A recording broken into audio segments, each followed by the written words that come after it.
Hi friends, நாங்கள் இன்றைக்கி கிழங்கு ரொட்டி வீட்டில் எப்படி செய்கிறதுன்ட்டு பார்ப்போம். வாங்க. நான் எல்லா அளவுகளும் இந்த கப்பால் தான் அளக்க போகிறேன். நீங்களும் எந்த பாத்திரத்தை அளக்குறீங்க அந்த பாத்திரத்தாலே எல்லாமே அளந்து கொள்ளுங்க. இதால் நான் 3 கப் கோதுமை எடுத்து அரித்து இதுக்குள்ளே சேர்க்குறேன். அடுத்தது மாவுக்கு தேவையான அளவு உப்பு சேர்த்து மாவையும் உப்பையும் சேர்த்துக்கொள்ளுவோம். இப்போ எந்த கப் எடுத்தனோ அந்த கப்பாலேயே தேங்காய் பால் 2 கப் சேர்க்க போகிறேன். 1 கப். அடுத்தது 2வது கப்பும் சேர்க்குறேன். அடுத்தது இதே கப்பாலேயே 2 கப் தண்ணியும் சேர்க்குறேன். எல்லாத்தையும் கட்டி விடாமல் விஸ்கால கலந்தெடுப்போம். இப்போ நான் கட்டி விடாமல் வடிவாக கலந்தெடுத்துட்டேன். இப்போ இதை மிக்ஸி ஜாருக்குள்ளே சேர்த்து கிரைண்டர்லேயும் அடைச்சி எடுக்க போகிறேன். இப்போ அரைச்செடுத்து இந்த இதுக்குள்ளே சேர்க்குறேன். பாருங்கள், இல்லை வடிவாக குமிழியாக தெரியுது. ஏன் கிரைண்டரில் அரைச்சினா ரொம்ப சாஃப்டாகவும் டேஸ்ட்டாகவும் இருக்குதுன்றதுக்காக. இப்போ நான் கறிக்கு தேவையான உருளைக்கிழங்கு 6 எடுத்து அவிச்சு தோல் சீவி வச்சுருக்கிறேன். ஒரு 10 நிமிஷம் இருக்கட்டும். அதுக்கிட்ட நாங்கள் கறி செஞ்சுட்டு வருவோம். முதல்ல பாத்திரம் ஈரம் காஞ்ச பிறகு அதுக்குள்ளே தேங்காய் எண்ணெய் சேர்க்குறேன். தாளிக்கிறதுக்கு தேவையான தேங்காய் எண்ணெய் சேர்க்குறேன். கணக்காக சேர்த்தா கறி எண்ணெயாக இருக்கும். எண்ணெய் வச்சுட்டு இதுக்குள்ளே 1/2 தேக்கரண்டி பெருஞ்சீரகம் சேர்த்துருக்கிறேன். 1/4 தேக்கரண்டி கடுகு சேர்த்துருக்கிறேன். அடுத்தது கறிவேப்பிலை சேர்க்க போகிறேன். அடுத்த சின்ன வெங்காயம் வெட்டி வச்சுருந்தோம், அதையும் சேர்க்குறேன். இதுக்குள்ளே சேர்த்து எல்லாத்தையும் நல்லா தாளிச்சிட்டு வருவோம். அதுக்குள்ளே உருளைக்கிழங்கு எடுத்து மசிச்சு வச்சுருக்கிறேன். வெங்காயம் தாளிஞ்ச உடனே உருளைக்கிழங்கையும் இதுக்குள்ளே சேர்க்குறேன்.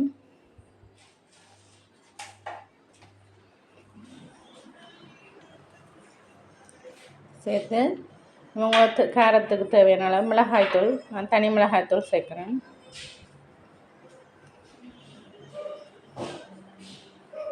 மசாலாத்தூள் சேர்க்குறேன். சேர்த்து இனிமேல் எப்போனா தண்ணி விட்டு கொஞ்சம் தூள் இந்த வாசனை போகும்போது அவிய விடணும். அதுக்கிடையில் நான் எப்போ உப்பு சேர்த்துனேன். இது அவியட்டும். அதுக்கிடையில் எனக்கு தயாராகிட்டு நான் மாவை வாக்க போகிறேன். இப்போ சட்டி சூடு வரனா பிறகு மாவை வெளியில் வச்சு தான் பார்க்கணும், இல்லாட்டி இது உருண்டு திரண்டு வந்துடும். அது இது அடுப்பில் வச்சு 2 பக்கம் வேக விடணும். ஒரு பக்கம் போயிட்டு இப்போ மறு பக்கமும் வேக விட போகிறேன்.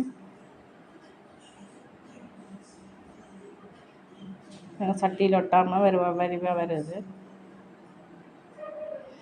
இதில் உங்களுக்கு கிழங்கு ரொட்டி செஞ்சு காட்ட போகிறேன். அதுக்கிடையில் மற்றதையும் பார்த்து வச்சுட்டு செய்ய போகிறேன்.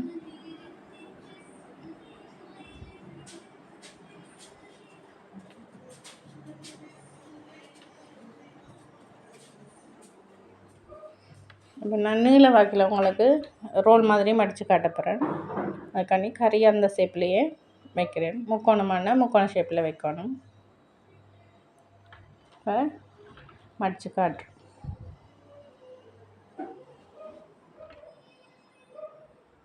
நாங்கள் வீட்டிலேயே ஆரோக்கியமான முறையில் செய்து சாப்பிட்றது நல்லா. கடையில் என்ன பழைய எண்ணெயெல்லாம் இருக்கும்.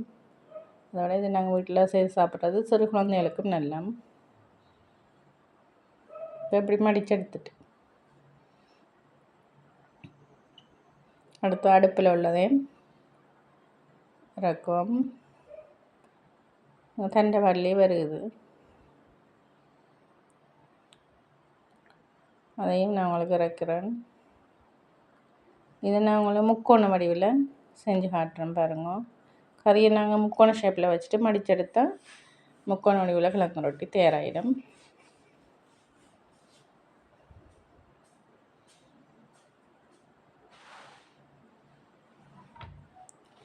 இப்படி வச்சுட்டு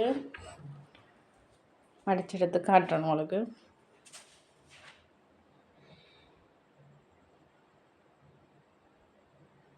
3 பக்கமும் அப்படியே முக்கோணமாக வடிக்கும்.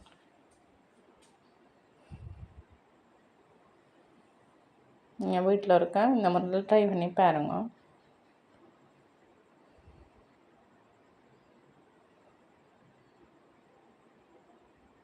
உங்களை விரும்பின வடிவில் செய்து சாப்பிடலாம்.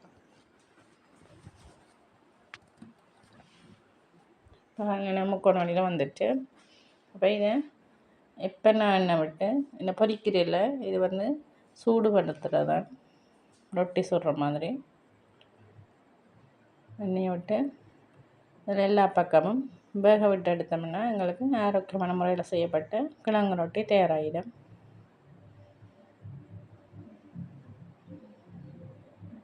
எல்லா பக்கமும் அப்படியே வேக விட்டு எடுத்தேன்.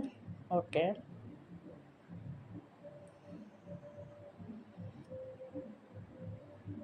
அதை நாங்கள் சூடு அறிட்டு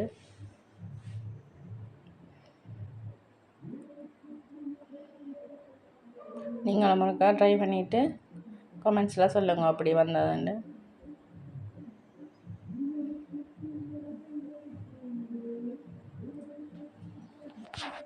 எங்களுக்கு லாபமும் கூட. கடையில் வேணுன்னா இப்போ 60-70 ரூபா சொல்லினோம், வீட்டிலே செஞ்சு சாப்பிட்ற லாபம். தேங்க்யூ.